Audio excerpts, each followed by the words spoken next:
Noong unang first prayer and fasting po natin, first day of prayer and fasting po natin, natutunan po natin yon humble heart and a contrite spirit.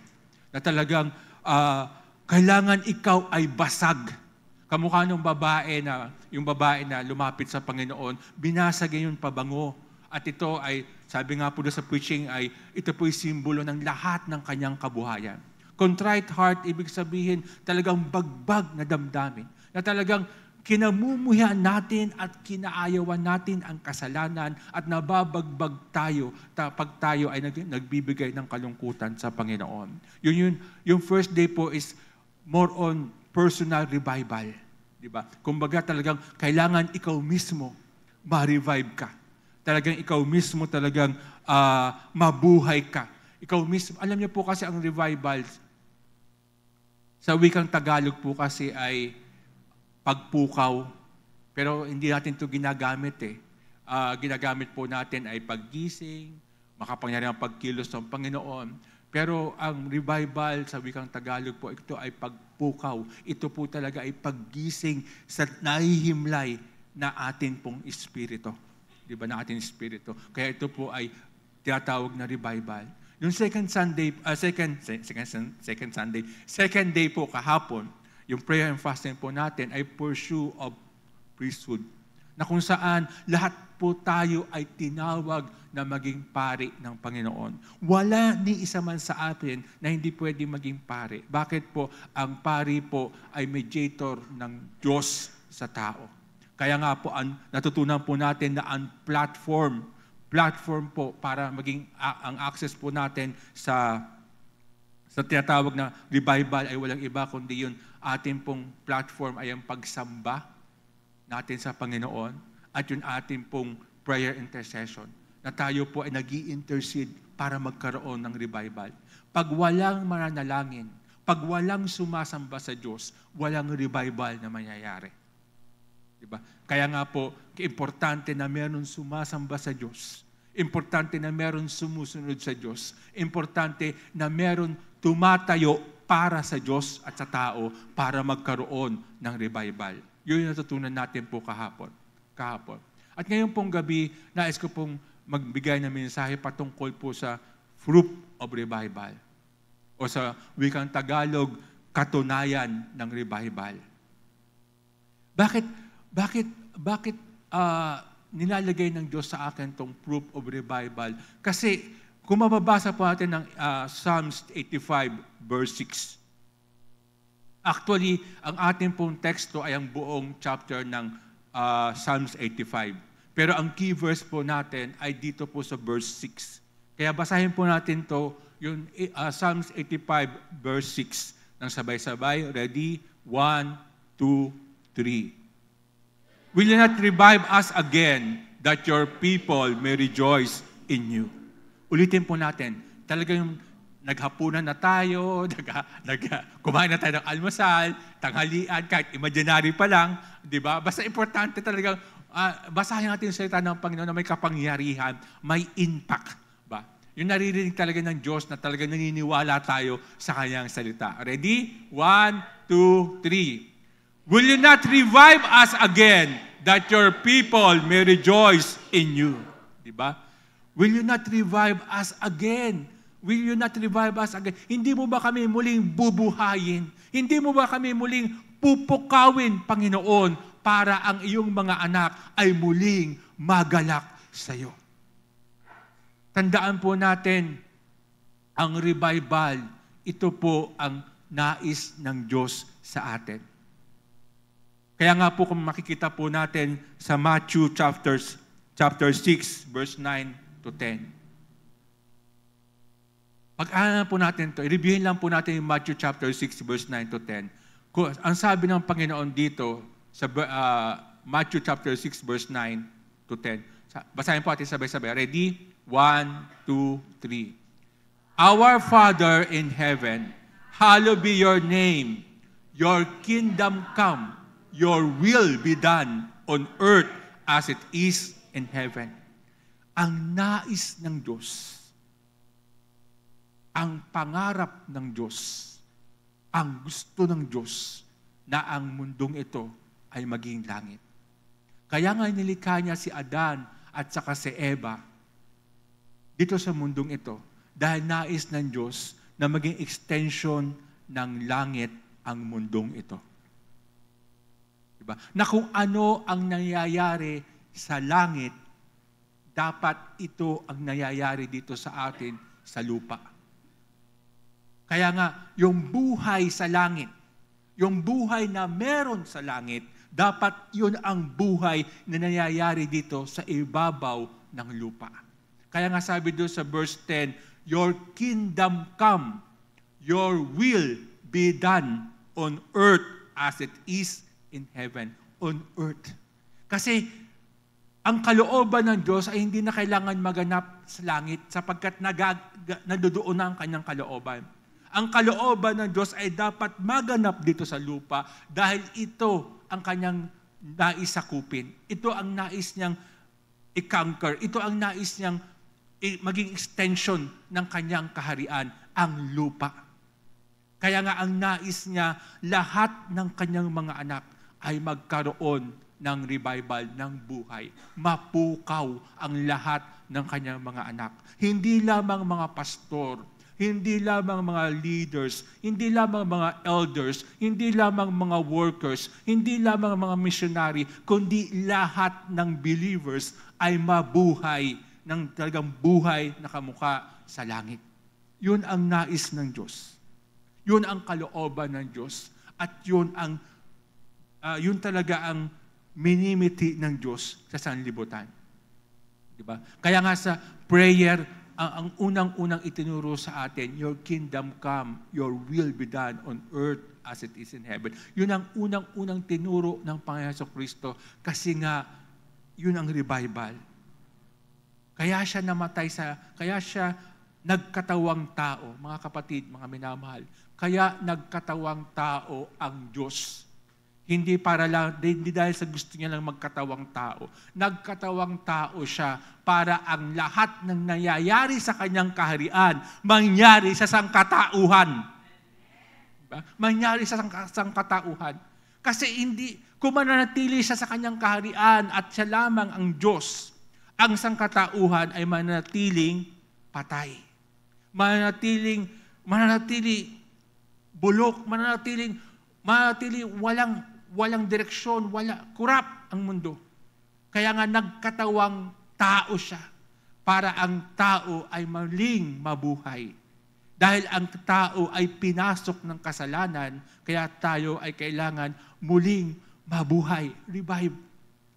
Revive us again, O Lord. Sabi doon, revive us again, O Lord, so that your people may rejoice. Your people will rejoice. Yun po ang sabi sa Psalms 85 verse 6. Ngayon, ano ba yung mga proof of revival? Pero bago po tayo dumako doon, ano bang ibig sabihin po ng proof? Baka proof po ako ng proof dito. Hindi po natin naintindihan ang ibig sabihin ng proof.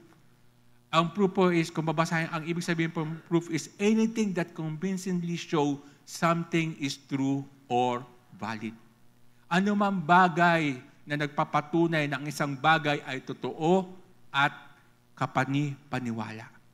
Diba? Yun ang proof. Diba? Kaya nga po, yung first day po natin, tinalakay yung personal revival. Mabasag tayo, talagang magkaroon tayo ng bagbag na puso sa Diyos. Bakit po? Kasi ang revival ay nagsisimula sa atin. Sa iyo mismo magsisimula ang revival. Pangalawa, noong second day, tinalakay about priesthood, about yung pagiging yung mediator, intercessor natin sa Panginoon. Bakit? Kasi nga, kapag nabago ka, mag-i-intercede ka para sa iba. Makikita mo yung mga bagay na hindi na dapat mong makita para ang kalangitan ang lupa ay maging kalangitan. Diba? Yun po yung makikita po natin doon sa second day. At dito sa pangatlo, makikita po natin kung ano ba talaga ang dapat mangyari at dapat nagpapatuloy na nangyayari dito sa ibabaw ng lupa. Kasi nga, yun ang fruit of revival. Yun ang katunayan ng revival. Yun ang katunayan ng pagpukaw ng Panginoon. Paggising ng Diyos, pagbabalik ng buhay ng Diyos, pagpapanumbalik ng buhay ng Diyos, nandoon po. Kaya nga po, ano ba yung fruit of revival? What are the fruits of revival? Kaya nga po, ang sabi ko po kanina, ang teksto po natin ay ang Psalms 85, verse 1 hanggang 13. Kasi doon ko po nakita, ano ba yung mga katunayan ng revival? Diba? Kung babasahin po natin ang Psalms 85, verse 2. Basahin po natin sabay-sabay. Ready? 1, 2, 3. You have forgiven the iniquity of your people. You have covered all their sin. Sila. Ang unang-unang proof of revival. Revival begins when sins are forgiven. Revival begins when sins are forgiven. Nagsisimula ang revival kapag nagkaroon ng kapatawaran ng lahat ng kasalanan. Ang revival ay nagsisimula kapag ang kasalanan ay natakpan. That is the reason why Jesus Christ came in the flesh. Para magkaroon siya ng dugo at laman. Para ang kanyang dugo at ang kanyang laman ay maialay niya sa kanyang Ama, kabayaran ng atin mga kasalanan. Sapagkat kung walang tatagas na dugo, kung walang mabubuhos na dugo, walang kapatawaran ng kasalanan at wala din revival. Wala din revival. Ang kailangan po ay magkaroon ng tinatawag na kapatawaran ng mga kasalanan, ng lahat ng kasalanan. Ito po ang dapat natin laging makita araw-araw sa buhay po natin. Nakamuhian natin ang kasalanan. Laging sinasabi ng ating pastor, ang nagpapabigat sa buhay ng tao ay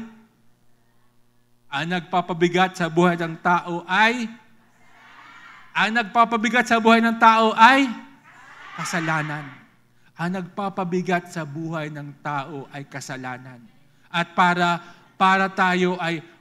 po tayo ay mabuhay, kailangan makover yung ating pong kasalanan. Makover ng dugo ng Panginoon Kristo ang atin mga kasalanan. At para magkaroon ng revival, nung first day of fasting po natin, nabanggit ng ating pong preacher na meron pong kinds of revival. Yung personal revival, territorial and place revival, national revival, di ba? National revival. Lahat po ng revival na yan ay mayayari kapag nagsimula po na ang kasalanan ay ma-decline. Ibig sabihin ma-decrease man lang ang kasalanan. Kaya nga po, binanggit ko kanya sa intro yun, Matthew chapter 6, verse 9 to 10. Kasi baka sabihin niyo sa akin, Pastor Arnel, imposible na ang kasalanan ay mawala sa mundong ito kasi ang kasalanan ay narito na. Totoo naman, di ba? Pero ang sabi ng Panginoon, gawin natin langit ang lupa. Yun ang sabi niya. Di ba sa Matthew chapter 6 verse, let your kingdom come, let your will be done on earth as it is in heaven. Paano mayayari ma-decline ang kasalanan, ma-decrease ang kasalanan? Paano mayayari yun? Kaya nga, doon pumapasok yung yung pangalawang araw po natin na intercede, worship God, di ba? Gamitin na, i-pursue natin yung priesthood natin, yung pagiging priesthood natin sa Diyos. Bakit? Kasi nga, para magtuloy-tuloy ang revival, para magkaroon ng katunayan ng revival, kailangan mawala ang kasalanan. At para mawala ang kasalanan, kailangan may mag-intercede, kailangan may sumamba sa Panginoon, kailangan may sumunod sa Diyos, kailangan meron tao na gagawa ng kalooban ng Diyos para ang kasalanan ay mapatawad. Mapatawad. Kaya nga po, ang katunayan, ang unang-unang katunayan ng revival is kapag nagkaroon ng kapatawaran ng kasalanan. Diba? Lahat ng revival nagsisimula sa forgiveness. Diba? Na tayo ay patawarin ng Panginoon. Maliit man o malaki ang kasalanan, ito ay kasalanan pa rin sa harapan ng Panginoon. Nagsinungaling ka, nagmura ka, nagtismis ka, o ano man ang ginawa mo, kasalanan pa rin sa Panginoon. Ang kasalanan ay walang sukatan sa Diyos. Basta nagkaroon ka ng bahid, nagkaroon tayo ng bahid, kailangan mawala ang bahid na yon sa pamagitan ng dugo ng ating Panginoon. Ng ating Panginoon. Para dumaloy ang buhay sa atin, para tayo ay manumbalik sa Diyos. Yun ang fruit of revival. Pangalawang fruit of revival, kaya nga, bago po tayo dumako doon, mababasa natin sa Psalms 32 verse 1. Basahin mo natin yung Psalms 32 verse 1. Katunayan na ang revival ay nagsisimula sa pagpapatawad ng ating mga kasalanan. Sabi sa Psalms 32 verse 1, basahin po natin hanggang verse 2. Ready? 1, 2, 3. Blessed is he whose transgression is forgiven, whose sin is covered. Blessed is the man to whom the Lord does not impute iniquity, and in whose spirit there is no deceit. Diba? Sabi doon, pinagpala ang tao na ang kanyang kasalanan ay pinatawad. Bakit? Bakit pinagpala? Kasi bumababa ang presensya ng Diyos kapag nagkaroon ng pagpapatawad sa kasalanan. Kaya nga sabi ni Pastor noong linggo, every time na siya po ay mag-a-apply ng blood of Jesus Christ, naranasan niya yung presence ng Lord. Bakit? Kasi nga, nauna yung pagpapatawad. Pag nauna yung pagpapatawad, kasunod noon yung presensya ng Diyos. Diba? Kasunod noon yung presensya ng Panginoon. Kasunod yung revival. Kasunod doon yung kapangyarihan ng Panginoon. Kasunod doon lahat ng gawa ng Diyos. Nakasunod doon lahat na nakapaloob sa kaharian ng Diyos. Kapag nauna ang pagpapatawad. Pag tayo ay napatawad sa ating mga kasalanan. Mga kapatid, mga minamahal, malaman lang natin o malaman mo lang na ikaw ay napatawad na sa iyong mga kasalanan. Talagang maintindihan mo lang na ikaw ay napatawad na sa iyong mga kasalanan. Ang iyong, kung bukas ang isipan mo, bukas ang espiritu mo, bukas ang kalooban mo na ikaw ay napatawad na sa iyong mga kasalanan, magkakaroon ka ng kakaibang kagalakan. Kasi walang ibang pwedeng magpatawad sa atin, kundi siya lang. Ang Diyos lang ang pwedeng magpatawad sa atin. At dahil doon, nagkakaroon ng revival. Pangalawa, when God's pleasure truly matters, we will make Him the highest priority in our lives. At ito po'y makikita po natin sa Psalms 85, verse 3. Basahin po natin. Ready? 1, 2, 3. You have taken away all your wrath. You have torn from the fierceness of your anger. Pag tinanggal ng Diyos, pag inalis ng Diyos lahat ng kanyang galit, lahat ng kanyang puot. Mga kapatid, mga minamahal, totoo na ang Diyos ay Diyos ng pag-ibig. Mahal niya tayo. Pero ang Diyos ay Diyos din po ng katarungan. Kaya napupuot siya kapag tayo ay gumagawa ng mali. Kapag ang mga tao ay gumagawa ng mali, napupuot siya, hindi dahil sa hindi niya tayo mahal, kundi dahil siya ay Diyos ng katarungan. At dahil siya ay Diyos ng katarungan, kailangan niyang ibuhos ang kanyang galit. Bakit? Kasi nga, kapag hindi niya ginawa yun, hindi siya magiging Diyos ng katarungan, the Lord of justice. And therefore, ang revival, para ito po ay mangyari, kailangan maalis yung puot ng Diyos sa atin. kailangan maalis yung puot ng Panginoon sa atin. Kaya nga po, ang pangalawang proof ng revival is when God's pressure truly matters. Kapag ang tao po ay nagsimula ng gawin kung ano ang nakakalugod sa Diyos. Na hindi na, pag nakita natin na sa ating paligid, pagising mo pa lang sa umaga, hanggang sa pagtulog mo sa gabi, na ang mga tao talaga ang nasa isip, paano ba ako makakapagbigay ng kaluguran sa Diyos? Paano ba matutuwa ang Diyos sa akin? Ano ba ang magagawa ko para ang Diyos ay matuwa sa akin? Kapag gano'n ang kaisipan mo, gano'n ang nasa puso mo, gano'n ang nasa kaluluwa mo, nagkakaroon ng revival. Diba? Nagkakaroon ng revival. Bakit po? Kasi nga po, naaalis lamang ang puot ng Diyos sa atin kapag ang iniisip po natin yung mga bagay na makakalugod sa Kanya. Hindi na po kailangan magsalita. Sa ating pong paligid, makikita po natin na ang tao ay kailangan ng revival. Bakit po? Kasi ang mga tao ay hindi na nag-iisip ng mga bagay na makakapagbigay ng kaluguran sa Diyos. Kundi ang iniisip po nila ay yung mga bagay na makakapagbigay ng kaluguran sa kanilang sarili, sa kanilang laman, sa kanilang pleasure. Diba? Wala na. Kaya nga sabi po ng Biblia, wala ni isa man na inisip ang kapakanan ng Diyos. Wala ni isa man na inisip ang kapakanan ng Diyos. Para magkaroon ng revival, kailangan maalis ang puot ng Diyos. At para maalis ang puot ng Diyos, kailangan ang mga tao ay magsimulang mag-isip. Magsimulang mag-isip, paano ko ba mabibigyan ng kaluguran ang hari ng mga hari, ang Panginoon ng mga Panginoon, ang Diyos ng mga Diyos, ang Diyos na lumalang sa akin? Paano ba ako makakapagbigay ng kaluguran sa Diyos? Yun po yung pangalawang proof of revival. Kaya nga po sa lahat ng revival na nangyari dito sa ibabaw ng mundo, mapupuna po ninyo, pag nasa presence ka ni Lord, ayaw mo nang umalis. Bakit? Kasi nga, nandoon lahat sa Diyos eh.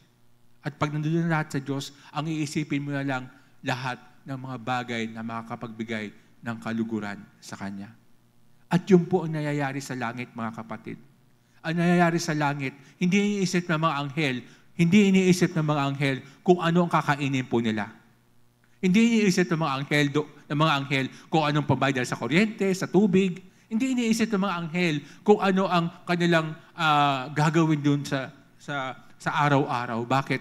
Ang tanging nasa isip ng mga anghel at ng lahat ng creature sa kalangitan ay kung paano makakapagbigay ng kaluguran sa kanyang Diyos. Mababasa natin sa Revelation yan, na yung mga elders, ibinigay nila yung kanilang pong trono, ay kanilang putong sa hari ng mga hari. Bakit? Kasi nga po, ang iniisip ng mga lahat ng nilalang sa kalangitan ay walang iba kundi yung makakapagbigay lamang ng kaluguran sa hari ng mga hari. Yun ang nangyayari sa langit, mga kapatid. At dapat yun din ang mangyari dito sa ibabaw ng lupa. Kung nakikita natin na hindi ito nangyayari dito sa ibabaw ng lupa, it's about time na mag-intercede ka. It's about time na talagang ilapit mo sa Diyos, kailangan namin ng revival. Kailangan po namin ng revival na ang tao ay magbigay ng kaluguran sa Diyos. Hindi puro pang sarili, hindi puro. Walang masama kung sa pamilya eh. Hindi masama kung ang iisip natin puro sa pamilya. Pero tandaan po natin, meron tayong Diyos. At ang Diyos ang unang-unang dapat nalulugod sa atin. Or otherwise, yung puot niya ay nasa atin. Yun po ang katunayan ng revival. Kapag tayo po ay nagsimula ng mag-isip kung ano ang makakalugod sa Diyos. Na siya na yung highest priority natin sa ating pong buhay. Hindi siya yun bottom priority, kundi yun, siya na yung highest priority natin sa buhay po natin. Mga kapatid, mga minamahal, aminin man natin o hindi, sa ating pong pang-araw-araw na buhay, kadalasan, hindi ang Diyos ang top priority natin, ang highest priority natin. Bakit? Kasi sa prayer life pa lang natin, nahihirapan na tayo. Sa atin pong meditation sa salita ng Panginoon, nahihirapan na tayo. Hindi natin nagagawa. Which is na yun ang unang makakapagbigay ng kaluguran sa Diyos. Na kapag ikaw ay nagsimulang manalangin, kapag ikaw ay nagsimula na magbasa ng salita ng Panginoon, dun unang-una natutuwa ang Diyos. Diba? Kapag ang lahat ng tao ay binabaliwala siya, kapag ang mga tao ay binabaliwala siya, ang Diyos po ay nalulungkot. Ang Diyos po ay napipighati pag binabaliwala siya. Kaya nga, ang signs of revival, ang proof of revival ay walang iba, kundi kapag nagbigay na tayo ng kaluguran sa Diyos. At ito po ay consistently habang tayo ay nabubuhay. Mga kapatid, mga minamahal, ang revival po ay dapat consistent. Ang kalayaan po natin ay dapat consistent. Ang ating pong deliverance ay dapat consistent. Ito dapat ay nagtuloy. Diba? Ang totoong revival ay nagpapatuloy. Bakit po? Ang Diyos ay hindi tumitigil.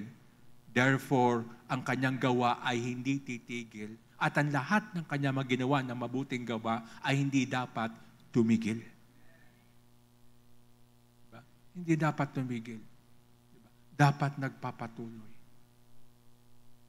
Pangatlo, na proof of revival, makikita po natin, when people are focused on having the voice of God, revivals happen. When people are focused on hearing the voice of God. Sorry po, typographical error po yan.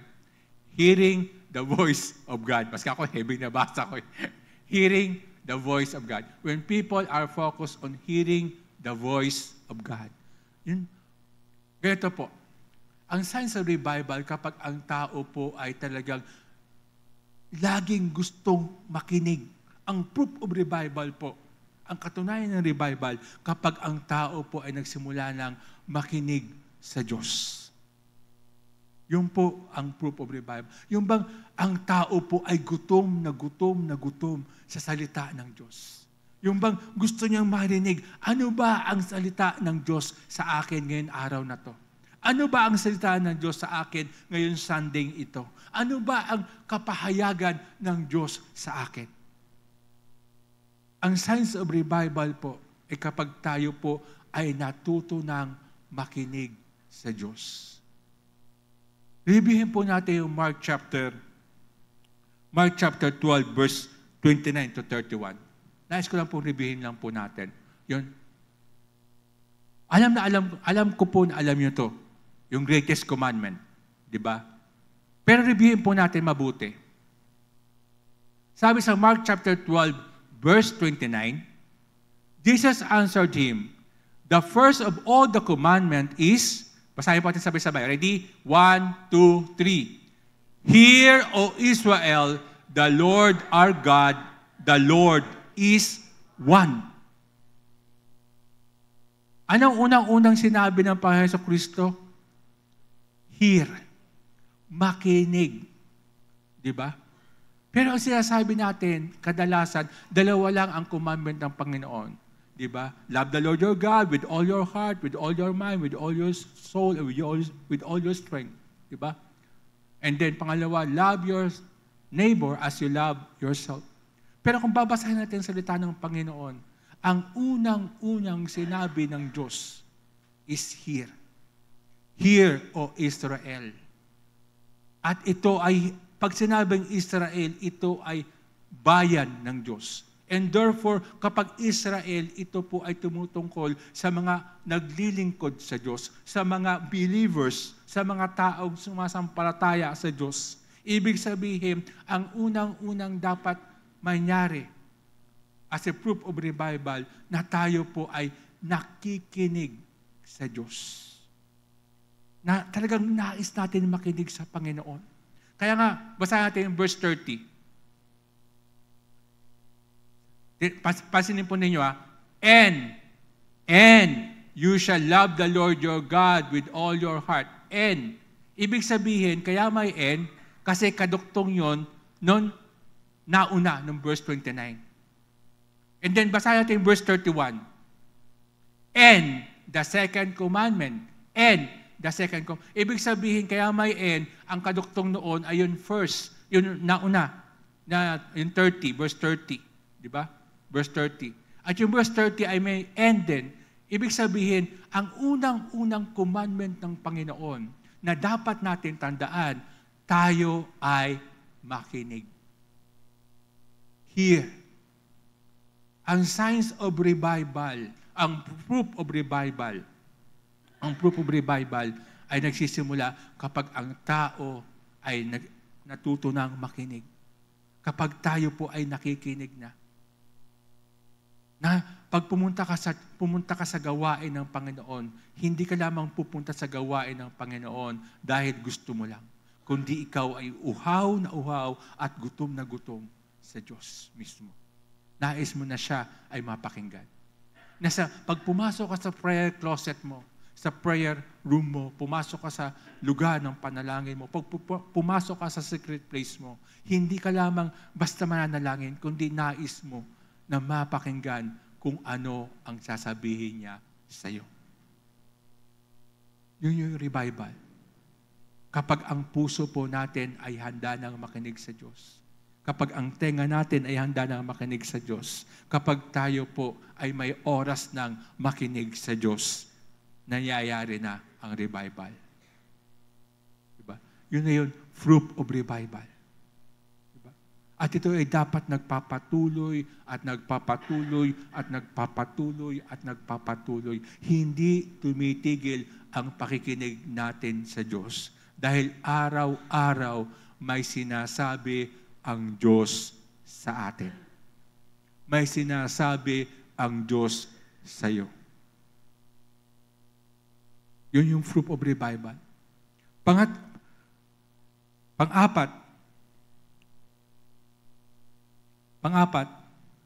mababasa po natin sa Psalms 85 verse 10a. Diba? Sabi doon, mercy and truth have met together. Mercy and truth have met together. Kaya nga po binigyan diin ko po kanina yung Matthew chapter 6 verse 9. Matthew chapter 6 verse 9 to 10. Bakit po? Kasi imposible na makita natin na ang kahabagan at ang katotohanan ay mag-meet dito sa ibabaw ng lupa. Sa dami ng kasalanan dito sa ibabaw ng lupa, narito ang korupsyon, narito ang lahat ng uri ng krimen, narito ang drugs, narito ang gun running, narito ang wild slavery, nandito lahat ng uri ng kasalanan. Imposible na makita natin na ang kahabagan at ang katotohanan ay mag-meet. Sa langit lamang pwedeng mangyari yon. Sasabihin nyo sa akin, Pastor, sa langit lang pwedeng mangyari yan. Dito sa lupa, hindi pwedeng mangyari yan. Kaya nga in-emphasize ko po kanina, kung ano ang nangyayari sa langit, dapat mangyari dito sa lupa. Diba? Dapat mangyari dito sa ibabaw ng lupa. Na ang totoong revival, pag nakita natin na yung kahabagan at katotohanan ay nangyayari na, nagsasama na. Kailan ito nagsama? Ipinakita ito ng atin, Panginoon sa Kristo. Kung babasahin ninyo ang Matthew, ang Mark, ang Luke, ang John, yun ang magpakain siya ng 4,000. Sabi ng mga alagad, paalisin mo na sila. Kasi wala tayong pambili ng pagkain. Pero sabi ng Panginoon, dahil nahabag siya sa kanila, sabi niya, kayo ang magpakain sa kanila. Diba? Kapag ang Diyos po ay mayroong pinagagali, makikita po natin, ang Diyos po ay nahabag. Pag may sakit, may lumapit na kitongin sa Kanya, may lumapit na bulag, may lumapit na pipi, may paralitiko mula sa bubong na ibinaba, nandoon yung kahabagan lagi ng Diyos. Bakit po? Kasi nga, yun yung revival na ang Diyos ay nagkatawang tao at pinakita niya na ang kahabagan at ang katotohanan ay pwedeng magsama. Pwedeng magsama. In fact, lahat ng ginawa ng Diyos sa iyo at sa akin ay dahil sa kahabagan niya at sa katotohanan. Diba? Lahat ng ginawa ng Diyos. Diba? Hindi siya dapat ang namatay sa krus. Tayo dapat ang namatay sa krus. Pero dahil sa kahabagan niya sa atin, pinili niyang mamatay sa krus. Diba? Hindi tayo totoong anak ng Diyos. Pero dahil sa pag-ibig niya sa atin, ginawa niyang totoo na tayo ay anak ng Diyos. Kaya nga po, kapag nakikita po natin na ang kahabagan at ang katotohanan ay nagaganap sa sarili mo, sa pamilya mo, sa church, sa community, at maging sa isang bansa, meron pong revival. Pastor, wala na akong makita. Hindi ko pa nga nakikita yun eh. Kung gusto mong makita, manalangin ka. Gamitin mo yung pagiging priesthood mo. Gamitin mo yung natutunan mo kagabi. Diba? Sumamba ka sa Panginoon. Diba? Na kailangan, yung proof of revival na yun, mercy and truth magsama, magkita. Na hindi, kasi iniisip natin na ito ay mangyayari lamang sa langit. Totoo naman na ito ay mangyayari sa langit. Pero dapat dito sa lupa, nangyayari ito. At kapag hindi pa ito nangyayari, huwag tayong tumigil. That is why ikaw at ako ay hindi pa kinukuha ni Lord. Di ba kayo nagtataka bakit hindi pa tayo kinukuha ni Lord? Kasi nga, hindi pa nagmimit ang kahabagan at ang katotohanan sa ibabaw ng lupa. Yun ang purpose ni Lord sa atin. Trabaho mo, trabaho ko, trabaho ng bawat isa sa atin na yung kahabagan at yung katotohanan makita dito sa ibabaw ng lupa. At yun ang revival. Makita dito sa ibabaw ng lupa. Yung panglima. Pero bago po tayo dumako sa panglima, basahin lang natin.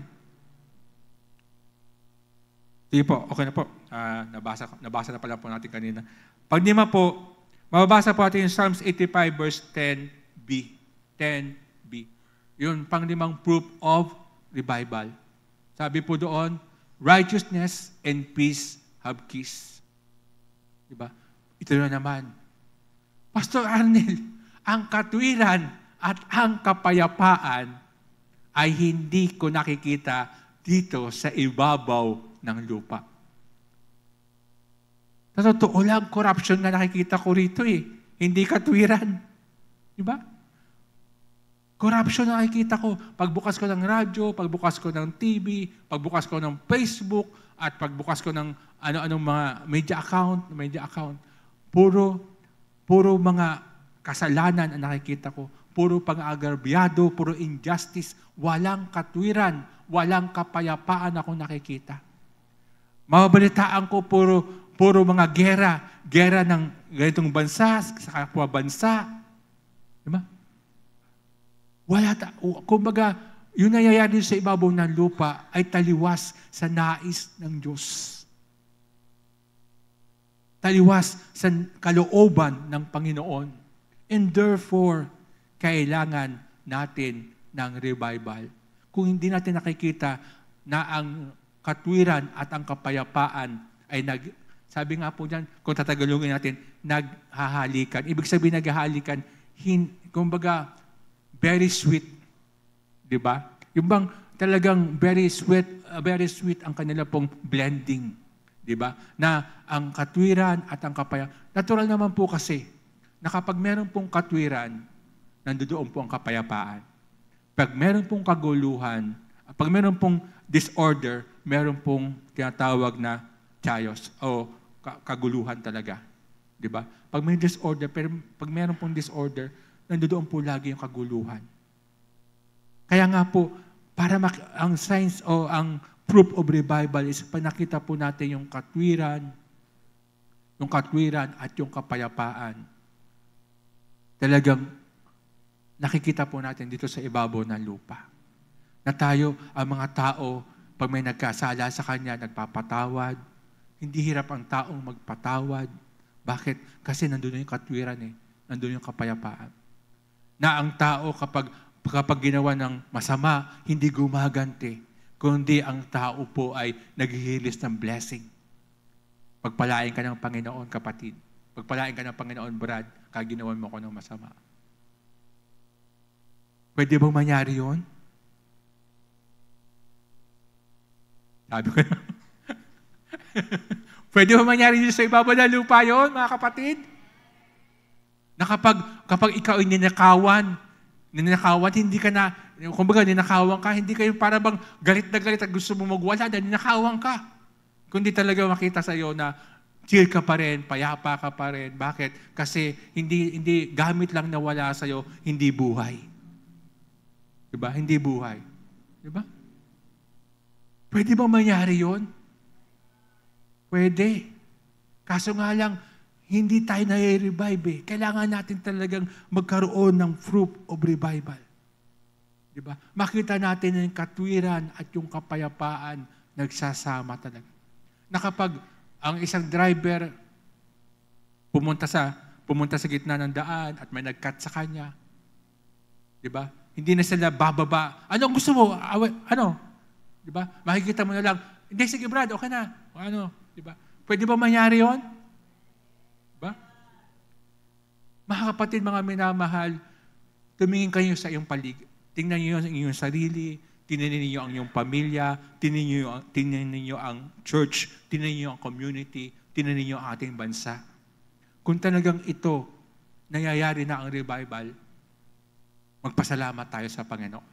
Kung hindi pa nangyayari ang revival, hindi natin nakikita yung proof of revival, huwag tayong tumigil. Magpatuloy tayo. Diba? Magpatuloy tayo. Lagi tayong umiyak sa Panginoon, revive us again, O Lord, so that your people will rejoice. Revive us again, O Lord. Diba? Hindi pwede, mga kapatid, mga minamahal, hindi pwede na ang revival ay magsimula sa mundo. Dahil ang mundo ay nabubulok, nasisira, nawawasak. Ang revival ay magsisimula sa atin, sa church. At ito ang inaasahan ng Diyos sa atin, na dito sa atin magsimula ang revival sa church. Kaya dapat makita sa atin yung mga fruit na ito. Tayo po lahat ay tumayo.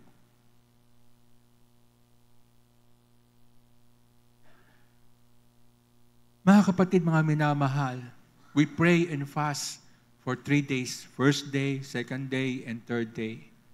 At nakita po natin yung mga messages. Magaganda po yung mga messages na binigay sa atin ng Panginoon. At nawa, yung mga message na to ay hindi lamang natin basta pinakinggan, kundi talagang gawin po natin. Ipag-pray po natin na ang revival ay mangyari sa atin. Mangyari sa bansang Pilipinas. Mangyari sa ating pamilya. Mangyari sa Quezon City. Mangyari sa church. Mangyari sa buhay natin ang revival. Diba? Huwag tayong tumigil. Huwag tayong tumigil. Kung ang buhay po natin ay nakalaan para sa Diyos, ang Diyos hindi titigil sa paggawa para po sa atin.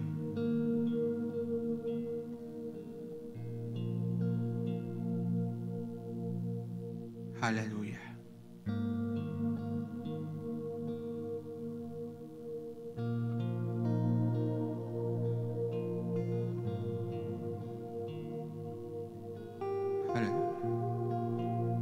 Ngayon pong gabi, tayo po'y aawit muna po sa Panginoon.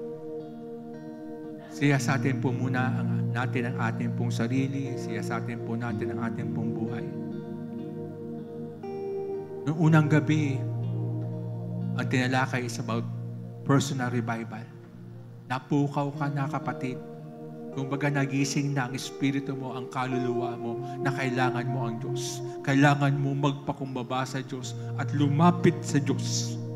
Diba? Lumapit sa Panginoon. Kailangan maging bagbag ang puso mo lagi sa harapan ng Panginoon na wala kang ibang kailangan kundi siya lang. Noong pangalawang gabi,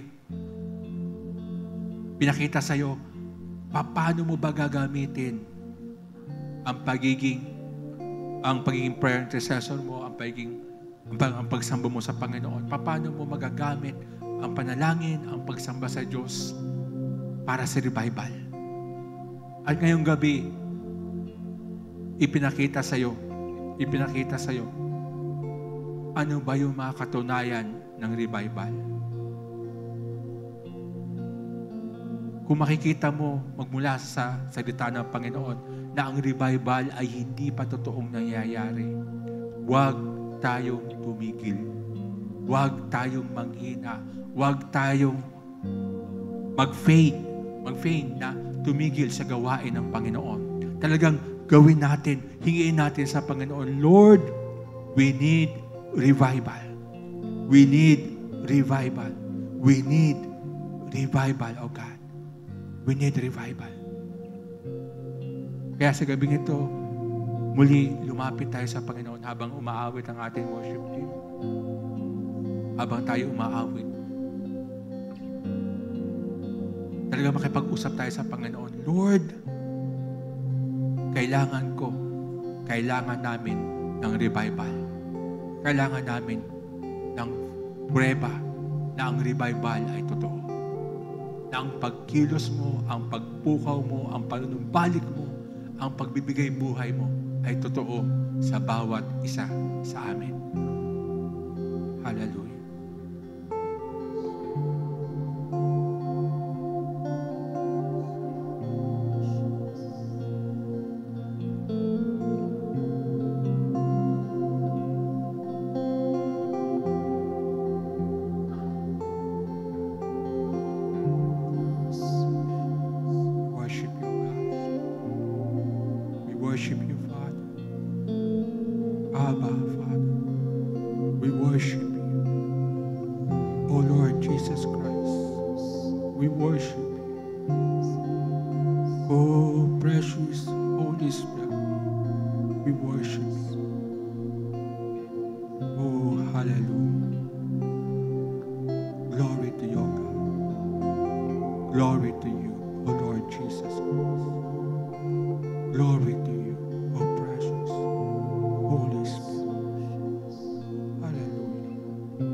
sa iyo, Panginoon.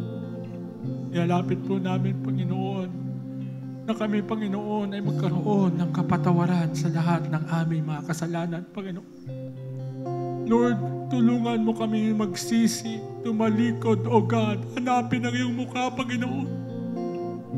Tulungan mo kami, Panginoon, na lahat ng uri ng kasalanan sa buhay po namin, Panginoon, ay alisin po namin, Panginoon. Tulungan mo kami, Panginoon, na kami, Panginoon, ay sumunod sa iyong kalooban, Panginoon. Alisin mo sa amin ang katigasan ng ulo, O God, katigasan ng puso, O God. Lord, tulungan mo po kami na, Panginoon, na anuman ang kasalanan na amin nagagawa, Panginoon. Cover us with the blood of Jesus Christ, O God. The shed blood of Jesus Christ, O God. Lord, huwag namin baliwalain ang ginawa mo sa krus, Panginoon. Huwag namin baliwalain, Panginoon, sa buhay namin, Panginoon, ang ginawa mo sa krus para sa amin, Panginoon. Ang pagtagas ng iyong dugo, Panginoon. Tulungan mo kami, Panginoon, na mamuhay sa kabanalan, Panginoon. Tulungan mo kaming mamuhay sa katuwiran, Panginoon. Tulungan mo kaming mamuhay, Panginoon, sa katotohanan, Panginoon. Na Lord, makita sa buhay namin na ang Diyos ay walang iba kundi ang Panginoon Jesucristo.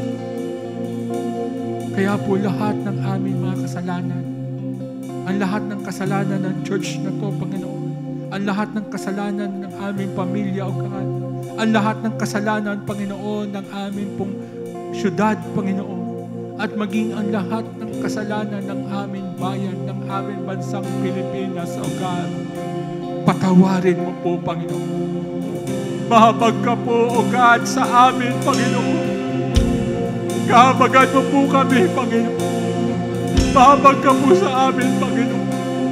Walang pwedeng magpatawad ng aming mga kasalanan, O God, kundi ikaw lamang po, Panginoon. Ikaw lamang po, Panginoon. We ask for your forgiveness, O God. We ask for your forgiveness, O God. And cleanse us, O God. Wash us, O God, in the blood, by the blood, and through the blood of Jesus Christ, O God. Lord, pinapanalangin po namin, Panginoon, na malugod ka po sa amin, Panginoon. Tulungan mo kami, Panginoon, na ang buhay po namin ay maging kalugod-lugod sa iyong harapan, Panginoon. Mapawi, O God, ang iyong galit, O God. Mapawi, O God, ang iyong puot, Panginoon. Na kami, Panginoon, ay magsimula, O God, na isipin ang makapagbigay ng kaluguran sa iyo, O God. Na sa bawat umaga, sa bawat gagawin namin, O God, sa lahat ng aming gagawin sa araw-araw, God, iisipin namin, Panginoon, ito pang ginagawa ko ay makakalugod sa Diyos. Ito bang ginagawa ko ay makakapagbigay ng kalawatian sa Diyos. Kung hindi ito ang nasa isipan po namin, Panginoon, dalangin po namin, O God, tulungan mo kami, O God, na maging ito ang puso namin, O God. Ito ang maging isipan po namin, Panginoon. Na kami, Panginoon, ay talagang maging kalugod-lugod sa iyo. Na hindi, O God, ang pride, hindi, O God, ang selfishness, O God. Hindi, Panginoon, ang self-centeredness, O God, ang mamayani sa amin, O God. Kundi ang nais namin, O God, ay maitaas at maluwalhati ang pangalan ng Panginoon Jesucristo, O God.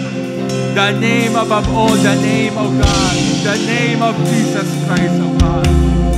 The Lord, malugod ka sa amin, Panginoon. Kalugdan mo kami, Panginoon. Lord, malugod ka sa iyong pong mga anak, Panginoon. Kahit nasa mundo kami ng kadiliman, Panginoon.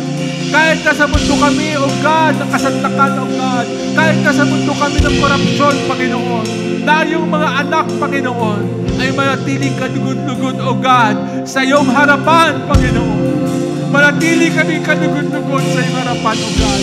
Ginagawa, O God, ang iyong kalooban, O God. Itinataas, O God, ang iyong pangalan, O God. O sayang ka na rin.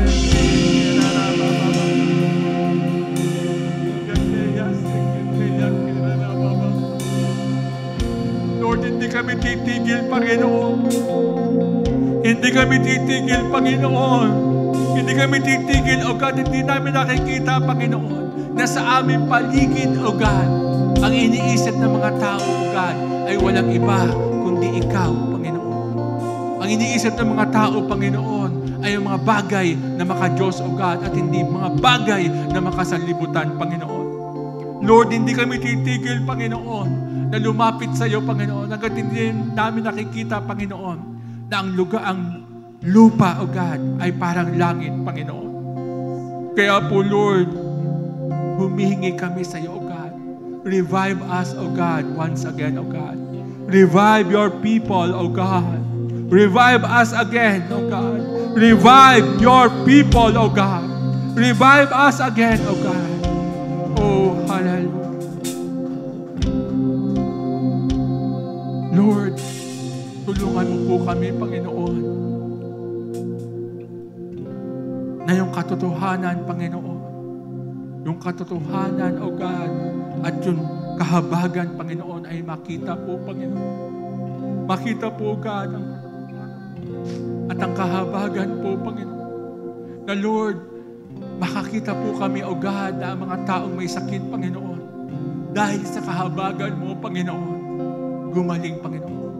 Ang mga tao, Panginoon, na meron sakit, meron karamdaman, O God, pinahirapan ng demonyo, Panginoon, sa napakatagal na panahon, Panginoon. Lord, makakita kami, O God, ng mga himala, Panginoon.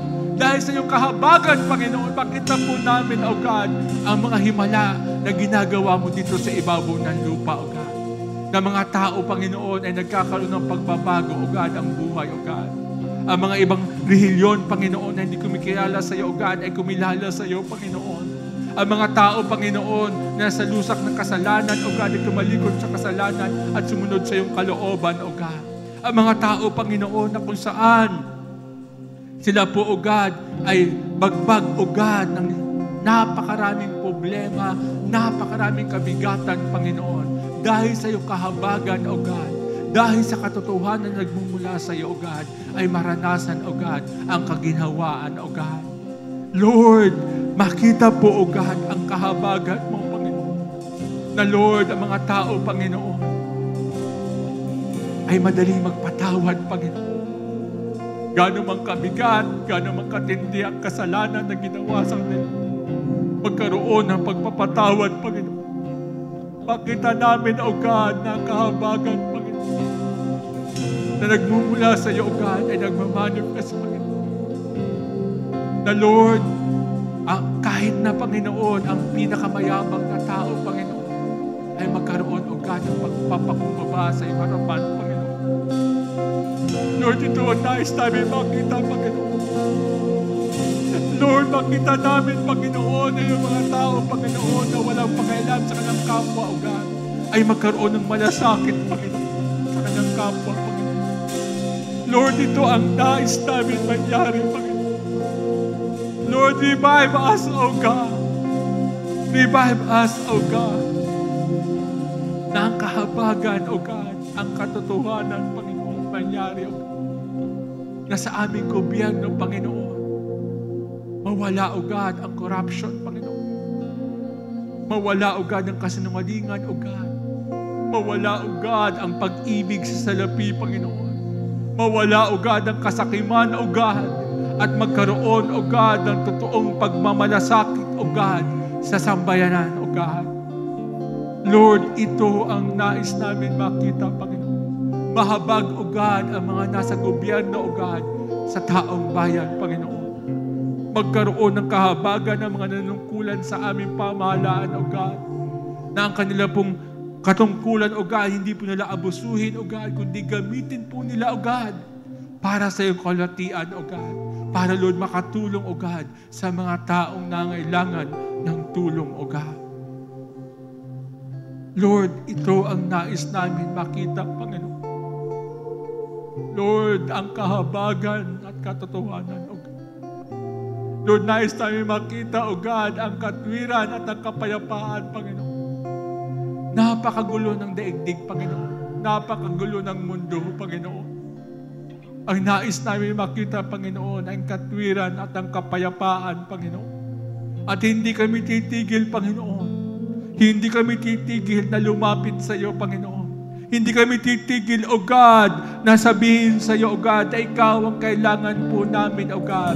Hindi kami titigil, O God, na lumapit sa iyo, O God, at ipanalangin namin ang kapayapaan, O God.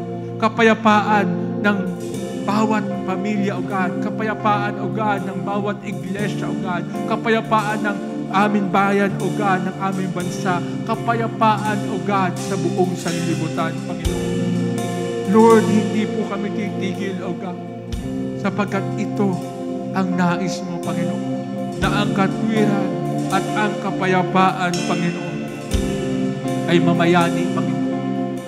Mamayani, O God, ang katwiran at ang kapayapaan, Panginoon. Lord, tunay nga po, Panginoon, niligtas mo kami, O God, hindi dahil sa nais mo lamang kami iligtas, kundi niligtas mo kami, O God, dahil may purpose ka sa amin. Ang purpose na to, Panginoon, kami, Panginoon, ay maging intercessor mo dito sa ibabaw ng lupa, Panginoon. Maging intercessor po kami dito sa ibabaw ng lupa, Panginoon.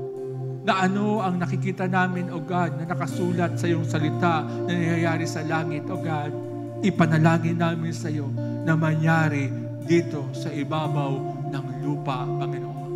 Ipanalangin namin sa iyo, Panginoon, na mag-manifest, O God, dito sa ibabaw ng lupa, O God. Oh, hallelujah. Marami pong salamat, Panginoon, na ang kahirapan, Panginoon, ang pandaraya, Panginoon, ang kasinungalingan, Panginoon, ay mawala. At ang katotohanan, O God, ay mamayani, Panginoon. Na kami, O God, ay mayaman, O God. Kami, Panginoon, ay maunlad, O God. Kami, Panginoon, ay pinagpala, O God. Kami, Panginoon, ay mga anak mo, Panginoon. At kailanman, O God, ay hindi maghihirap, O God. Hallelujah. Lord, ito po, O God, ang nais namin makita, Panginoon. Ito po, Panginoon, ang nais namin mangyari, Panginoon. Kaya, Lord, yung panalangin ni David, O God, revive us again, O Lord. Revive us again, O Lord. Muli mo kaming buhayin, Panginoon. Muli mo kaming buhayin. Para, Lord, ang iyong mga anak ay magbalik ng kawalatian sa iyo. Ang iyong mga anak ay magbalik ng kadakilaan sa pangalan mo, Panginoon Jesus. Hallelujah. Marami pong salamat, O Lord. Marami pong salamat, O God. Marami pong salamat. Thank you, Father. Thank you, O Lord Jesus Christ. Thank you, precious Holy Spirit. Thank you.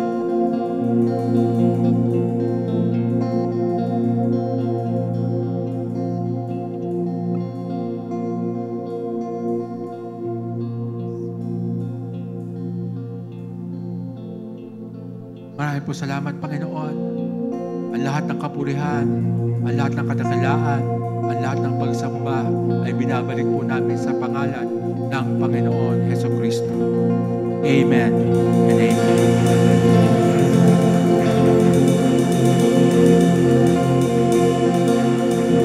The Lord bless you and keep you.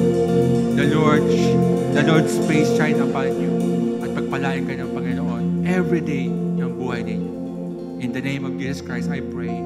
Amen. Amen.